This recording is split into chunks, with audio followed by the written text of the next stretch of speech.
एकीकडे मनोज जरांगे पाटील यांनी मराठा आरक्षणासाठी सरकारला दिलेली मुदत संपल्यानंतर पुन्हा एकदा उपोषणाला सुरुवात केली आहे। हे उपोषण आता राज्यव्यापी चालू झालंय।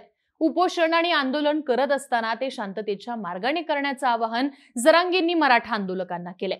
मात्र आता मराठा आरक्षणासाठी आंदोलक आक्रमक झालेत असं चित्र पाहायला मिळतंय। कारण आज सकाळी वकील गुणरत्न सदावर्ते यांच्या घराबाहेर पार्क केलेल्या 2 गाड्यांवरती मराठा आंदोलकांनी हल्ला केला आणि गाड्यांची तोडफोड केली। एक मराठा लाख मराठा अशा घोषणा देत आंदोलकांनी सदावर्तेंचा निषेध केला। या संदर्भात मिळालेल्या माहितीनुसार पोलिसांनी 3 जणांना ताब्यात घेतलंय। सदावर्तेंनी मात्र माझ्या मुलीला आणि बायकोला उचलून नेण्याची धमकी दिली जातीये, मनोज जरांगेंना तातडीने अटक करा अशी मागणी केली आहे। दुसरीकडे मनोज जरांगे पाटील यांनी मात्र गुणरत्न सदावर्ते यांची गाडी कुणी फोडली असेल तर त्याचं समर्थन होणार नाही, तोडफोड करणारे मराठा समाजाचे नसतील अशी प्रतिक्रिया दिली आहे। पण या सगळ्यामध्ये गुणरत्न सदावर्तेंवरती हल्ला करण्यापर्यंत मराठा आंदोलकांना सदावर्तेंचा राग काय नेमका? सदावर्तेंनी असं काय केलंय की ते सातत्यानं मराठा आरक्षणाचे विरोधी ठरत असतात? याच प्रश्नांची उत्तरं या व्हिडिओमधून पाहूयात। नमस्कार, मी आरती आणि तुम्ही पाहताय बोल भिडू। गुणरत्न सदावर्ते नेमके कोण आहेत, त्यांचा इतिहास काय राहिलाय हे आपण आजच केलेल्या व्हिडिओमध्ये सांगितलंय। त्याची लिंक डिस्क्रिप्शन मध्ये देतोय।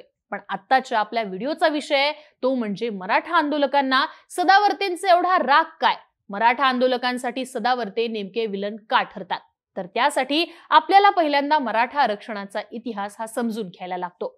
21 मार्च 2013 मध्ये आघाडी सरकारने माजी मुख्यमंत्री आणि तत्कालीन उद्योग मंत्री नारायण राणे यांच्या अध्यक्षतेखाली एक समिती नेमली। कायद्यानुसार कोणत्याही वर्गाला आरक्षण द्यायचं असेल तर तो समाज शैक्षणिक आणि सामाजिक दृष्ट्या मागास असावा लागतो। त्यामुळे मराठा समाज हा मागास असल्याचे पुरावे शोधून त्याचा अहवाल समितीला द्यायचा होता। राणे समितीने मराठा कुणबी समाज एकच आहे, त्यामुळे कुणब्यांप्रमाणे मराठा समाजाला आरक्षण हवं असं समितीत म्हटलं होतं। हा अहवाल तत्कालीन मुख्यमंत्री पृथ्वीराज चव्हाण यांच्याकडे सोपवला गेला। अहवाल स्वीकारून सरकारने 9 जुलै 2014 ला कलम 15(4), कलम 15(5), कलम 16(4) नुसार SCBC म्हणजे सोशली एज्युकेशनली बॅकवर्ड क्लास म्हणजे शैक्षणिक आणि सामाजिक दृष्ट्या मागास असा प्रवर्ग बनवला गेला। या दरम्यानच्या काळात 2014 साली महाराष्ट्रात विधानसभेच्या निवडणुका झाल्या। इकडे राज्यामध्ये आघाडीचं सरकार जाऊन शिवसेना आणि भाजप युतीचं सरकार स्थापन झालं। फडणवीस सरकारने सुद्धा 2018 मध्ये गायकवाड समितीच्या अहवालानुसार कायदा मंजूर केला आणि अखेर 29 नोव्हेंबर 2018 ला मराठा समाजाला SCBC अंतर्गत नोकरी आणि शिक्षणात 16% आरक्षण सरकारने मंजूर केलं। इकडे मराठा आंदोलकांच्या वर्षानुवर्षांच्या लढ्याला मोर्चांना यश मिळालं होतं। पण मराठा समाजाचा हा आनंद फार काळ टिकू शकला नाही। कारण मराठा समाजाला SCBC आरक्षण मंजूर झाल्यानंतरच्या पहिल्या 5 दिवसांमध्ये हायकोर्टात मराठा आरक्षण हे अवैध आहे असा दावा करणारी पहिली याचिका दाखल करण्यात आली आणि याचिकाकर्त्याचं नाव होतं ॲडव्होकेट गुणरत्न सदावर्ते। उच्च न्यायालयात सदावर्ते नंतर सुद्धा अनेक याचिका दाखल झाल्या होत्या, पण मराठा आरक्षण विरोधी पहिली याचिका दाखल करणारे वकील म्हणून त्यांचं नाव पुढे आलं। इथनं पहिल्यांदाच गुणरत्न सदावर्ते हे नाव मराठा समाजाला आणि महाराष्ट्राला परिचयाचं झालं। मराठा आरक्षणामुळे खुल्या प्रवर्गाच्या आरक्षणाची कत्तल झाली असून डॉक्टर बाबासाहेब आंबेडकरांच्या तत्वाच्या विरोधात हे आरक्षण आहे असं मत गुणरत्न सदावर्ते हे कोर्टामध्ये मांडत राहिले आणि आपली बाजू त्यांनी कोर्टामध्ये लावून धरली।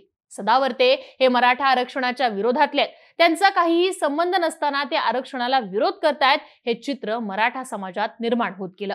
याच दरम्यान आरक्षणासंदर्भात उच्च न्यायालयात सुनावणीनंतर न्यायालयाच्या बाहेर आलेले ॲडव्होकेट गुणरत्न सदावर्ते यांच्यावरती 10 डिसेंबर 2018 ला हल्ला करण्यात आला। मराठा आरक्षण विरोधातील याचिकेच्या सुनावणीच्या कामकाजाबद्दल सदावर्ते हे माध्यमांना माहिती देत होते। त्यानंतर सदावर्ते परतण्यासाठी निघाल्यावर एक मराठा लाख मराठा अशी घोषणा देत वैजनाथ पाटील नावाच्या व्यक्तीने सदावर्ते यांच्यावरती हल्ला केला। तसेच सदावर्तेंनी मराठा आरक्षणाच्या विरोधात याचिका का केली असा प्रश्न करत पाटील याने शिवेगाळ सुद्धा सदावर्तेंना केलेली। सदावर्तेंच्या सोबत असलेल्या इतर वकिलांनी त्याला बाजूला करण्याचा प्रयत्न केला। उच्च न्यायालयाच्या परिसरात तैनात असलेल्या पोलिसांनी पाटील याला नंतर ताब्यात घेतलं होतं। गुणरत्न सदावर्तेंवरती इकडे मराठा समाजाचा राग व्यक्त होत होता। दुसरीकडे उच्च न्यायालयात दाखल केलेल्या याचिकेवरती 7 ते 8 महिने सुनावणी होत होती। अखेर तो दिवस आला। 27 जून 2019 मुंबई उच्च न्यायालयाचे न्यायमूर्ती रणजित मोरे आणि न्यायमूर्ती भारती डांगरे यांच्या खंडपीठाने मराठा आरक्षणावरती शिक्कामोर्तब केलं।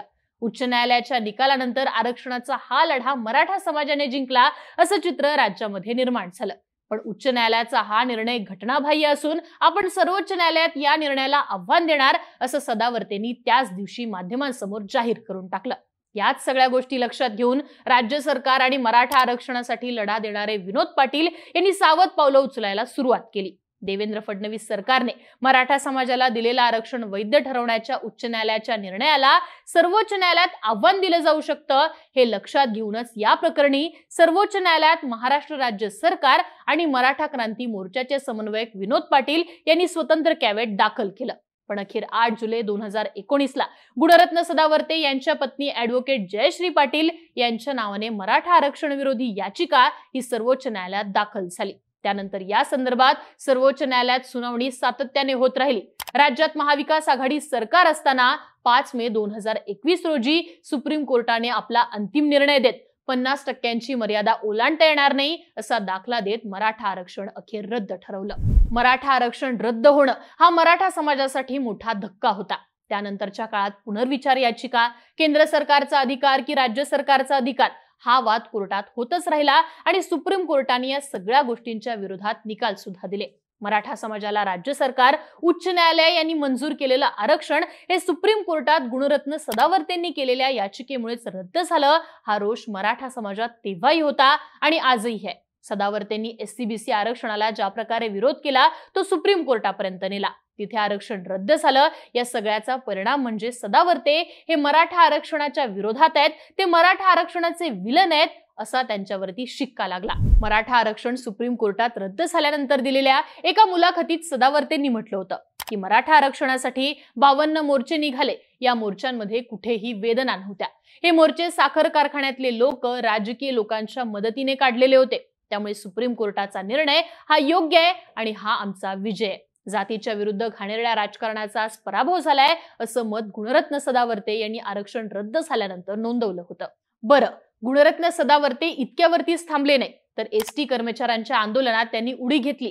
या आंदोलनादरम्यान 1 मराठा लाख मराठाची घोषणाही दिली। त्यामुळे एकीकडे आरक्षणाला विरोध करणारे सदावर्ते स्वतःच्या फायद्यासाठी या घोषणेचा आणि मराठा समाजाचा दुरुपयोग करतायत असा आरोपही त्यांच्यावर झाला। ST आंदोलनादरम्यान सदावर्तेंना अटक झाली। त्यानंतर त्यांनी ST बँकेच्या निवडणुकीत यशही मिळवलं। त्यानंतर मात्र सदावर्ते शांत होते, चर्चेतही नव्हते। पण इकडे मराठा आरक्षणाचा लढा पुन्हा चालू झाला।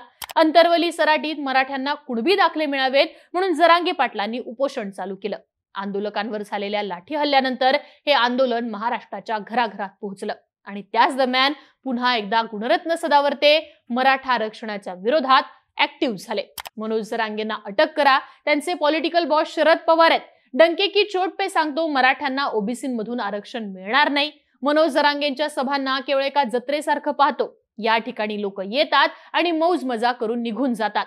त्याच प्रकारे त्या ठिकाणी काही वैचारिक घडलं नाहीये, त्यांचं बोलणं हे मगरुरी आणि माजोरीपणाचं आहे, त्यावरून त्यांच्या अकलेची कुवत उघडी पडली आहे अशा प्रकारचं वक्तव्य हे सदावर्तेंनी केलं। त्यानंतर सदावर्तेंना प्रत्युत्तर देत असताना अंतरवली सराटीतल्या सभेत गुणरत्न सदावर्ते यांनी मराठा समाजाचं एकदा वाटोळं केलंय। मराठ्यांच्या आरक्षण विरोधात ते कोर्टात गेले होते।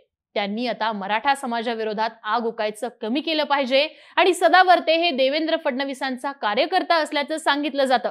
त्यामुळे फडणवीसांनी सदावर्तेंना समज द्यावी, मराठ्यांना अंगावरती घेऊ नका असा थेटपणे इशारा मनोज जरांगे पाटील यांनी अंतरवली सराटीतल्या सभेत सदावर्तेंना आणि फडणवीसांनाही दिला होता। थोडक्यात काय तर गुणरत्न सदावर्ते यांच्यामुळेच मराठ्यांना मिळालेला आरक्षणाचा घास हिसकावला गेला। सदावर्ते सातत्याने मांडत असलेली मराठा आरक्षण विरोधी भूमिका, मराठा आरक्षणाचा लढा इकडे चालू झाला की त्यांची समोर येणारी विरोधातली वक्तव्य, त्यामुळे 2018 ला सदावर्ते विरुद्ध मराठा आंदोलक हा सुरू झालेला लढा आजही कायम आहे। सदावर्तेंनी याचिका केली नसती तर मराठ्यांचं आरक्षण कायम राहिलं असतं ही भावना मराठा आंदोलकांमध्ये आहे आणि म्हणूनच गुणरत्न सदावर्ते हे मराठा आंदोलकांना आजही विलन वाटतात। तुम्हाला गुणरत्न सदावर्ते यांच्या मराठा आरक्षण संदर्भातल्या भूमिकांबद्दल काय वाटतं? तुमची मतं आणि प्रतिक्रिया कमेंट बॉक्समध्ये लिहून नक्की कळवा आणि अशाच माहितीपूर्ण व्हिडिओसाठी बोलबिडूच्या YouTube चॅनलला सबस्क्राईब करायला विसरू नका।